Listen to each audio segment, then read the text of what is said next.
Bonjour tout le monde et merci d'être là. Jason pour jaser, Conversation au Saint-Jean est une initiative de la communauté francophone accueillante.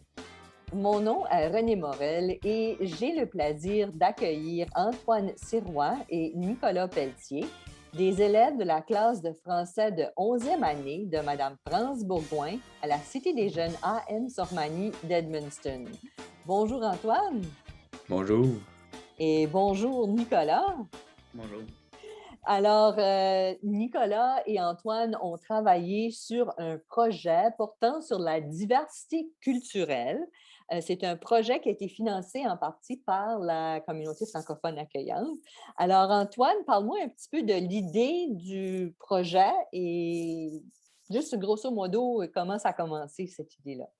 Oui, ben ça a commencé, c'est Mme France qui nous a parlé de ça en avant de tout le monde dans la classe. Puis elle nous a demandé si ça nous intéresse. Elle parlait de faire des capsules vidéo ou juste des capsules audio pour faire écouter à la radio.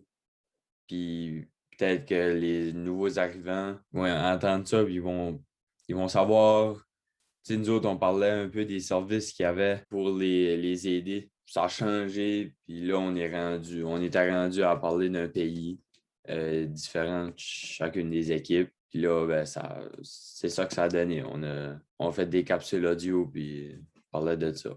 Alors, Nicolas, parle-moi un petit peu de comment vous avez décidé d'organiser ces capsules-là. C'était quoi les étapes? C'est qui faisait quoi? De quelle façon que vous avez pris pour entamer ce projet-là? Une fois que vous avez décidé que vous allez faire des capsules audio sur différents pays.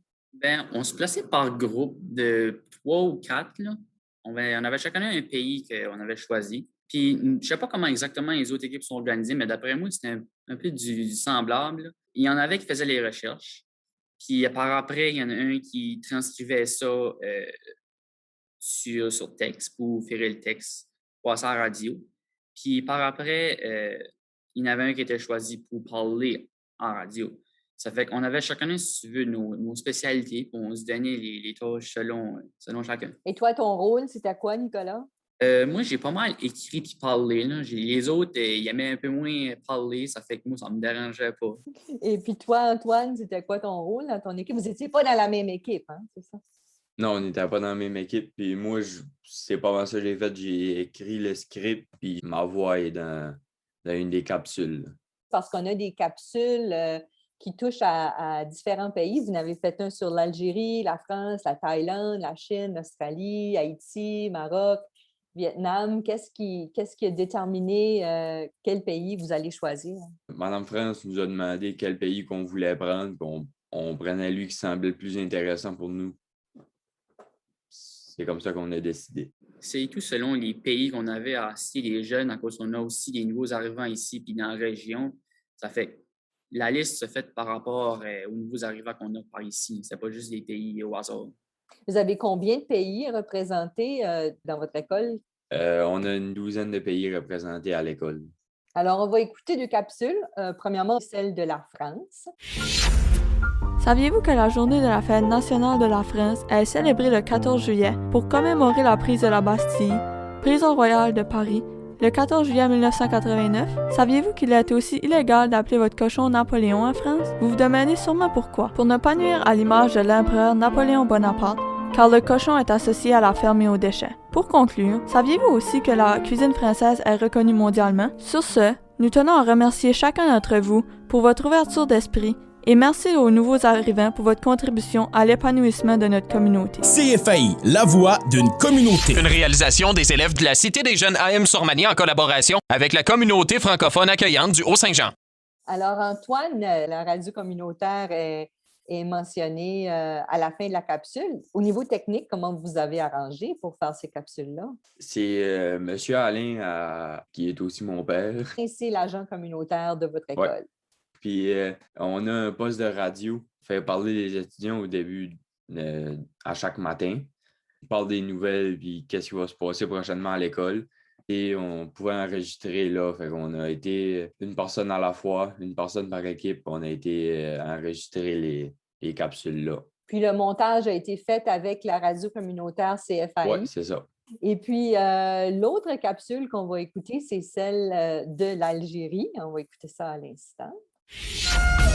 Saviez-vous qu'au Canada, il y a plus de 7 millions d'immigrants? Parmi ces 7 millions, 60 000 sont algériens. En Algérie, 99% de la population est musulmane, donc ils font le ramadan. Si tu ne sais pas ce qu'est le ramadan, c'est un rite musulman qui ressemble beaucoup au carême pour les catholiques, qui consiste à jeûner pendant la journée et, une fois le soleil couché, les pratiquants peuvent consommer nourriture et eau. Cet événement dure un mois complet. Moi, j'ai déjà travaillé avec des immigrants et je tiens à dire qu'ils sont travaillants et sont parfaits pour combler des postes dans notre belle province. Sur ce, nous tenons à remercier chacun d'entre vous pour votre ouverture d'esprit et merci aux nouveaux arrivants pour votre contribution à l'épanouissement de notre communauté.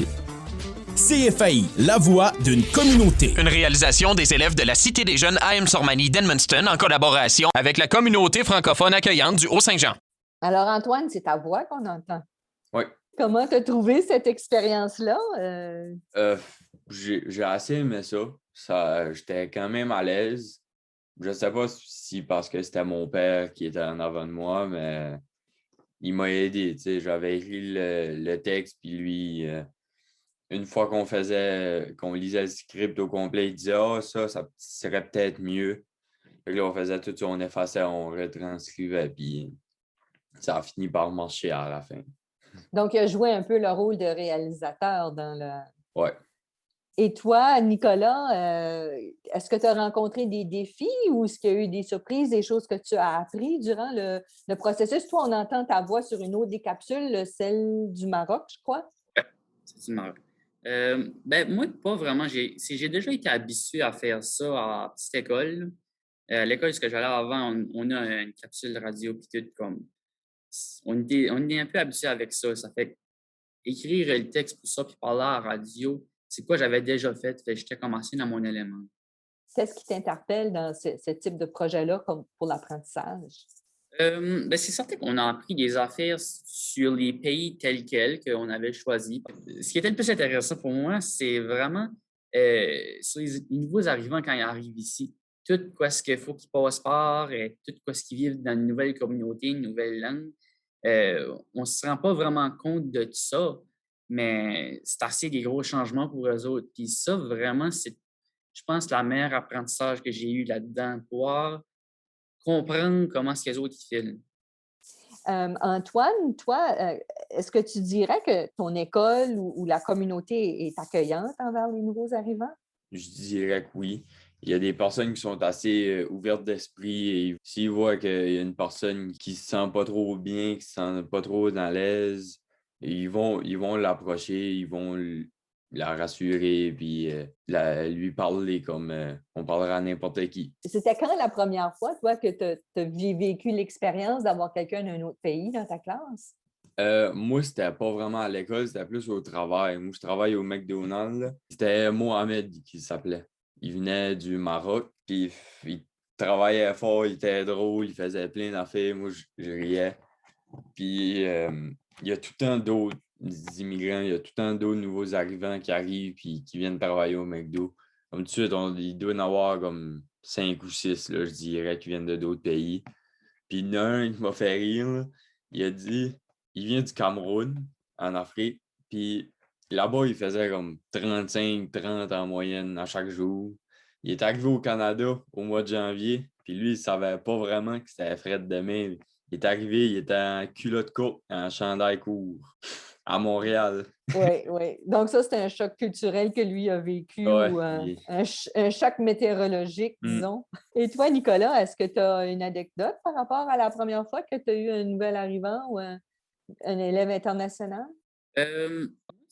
Moi non plus, à l'école, j'ai pas vraiment eu de nouveaux arrivants, là, un peu. En petite école, là, puis moi, j'avais pris un cours d'espagnol, ça fait que c'est moi qui étais en charge d'essayer d'y montrer l'école parce que amener, je pense, l'Espagne, justement. Ça fait puis un peu au travail aussi, là, Synado Poultry, mon père travaillait là, puis il y avait souvent des nouveaux arrivants, puis j'ai travaillé là un été de temps. Tu sais, au début, ils n'osent pas se mêler dans la masse, puis ça, mais une fois que tu les connais, puis ça, c'est une personne comme un autre, puis souvent, là, tu as du fun avec eux autres, puis Comme une dernière question que je voudrais poser, c'est qu'est-ce que les gens pourraient faire pour rendre la communauté plus accueillante quand ils voient des nouveaux arrivants dans la communauté ou ailleurs? Est-ce que vous avez des suggestions ou des recommandations à faire, Antoine? Juste d'aller parler aux personnes que vous voyez qui ont peut-être de la misère en commençant. Dis moi je connais une bonne place que tu peux y aller puis ils vont t'aider à te starter, mettons, dans ta nouvelle vie. Allez parler. Si vous les connaissez, faites des activités avec. C'est juste ça, je peux dire. Puis Nicolas, c'est quoi l'avantage pour notre région d'avoir des nouveaux arrivants, selon toi? Avec les baby boomers qui là, ils commencent à prendre la retraite, puis ça, on n'a pas assez de jeunes pour prendre les relais. Ça fait que c'est sûr qu'il nous faut des nouveaux arrivants. Il nous faut d'autres mondes pour combler des postes parce qu'on a des places qui ils font virer la région, comme, mettons, Nadeau Poultry, ça fait virer le coin de Saint-François, puis ça. Ben, si on n'aurait pas de nouveaux arrivants, le Nadeau Poultry ne pourrait pas virer. Là. Ça ne pourrait pas marcher. On perdrait gros d'emplois, on perdrait gros d'entreprises qui fait qu'est-ce que notre région est. Ça fait. Il y en a qui trouvent pas ça bon d'avoir des nouveaux arrivants. Ils pensent qu'ils, si tu veux, volent des emplois, mais c'est pas vrai pantoute. C'est parce qu'on n'a pas assez de personnes pour les prendre. Ça fait.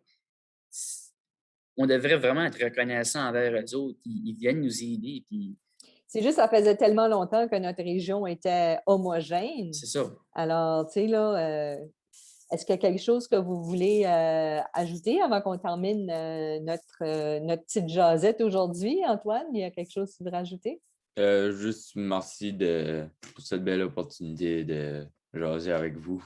Ben merci. Et toi, Nicolas? Ben, si jamais vous avez 2 minutes puis vous ne comprenez pas ou si vous voulez juger quelqu'un là, qui vient d'arriver, allez demander son histoire avant. Souvent, il y a du monde qui vont juger avant de savoir tout ce que cette personne-là a passé par.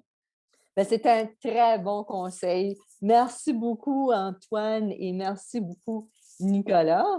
Antoine Sirois et Nicolas Pelletier sont des élèves de la classe de français de 11e année de Mme France Bourgoin à la Cité des jeunes AM Sormani d'Edmundston.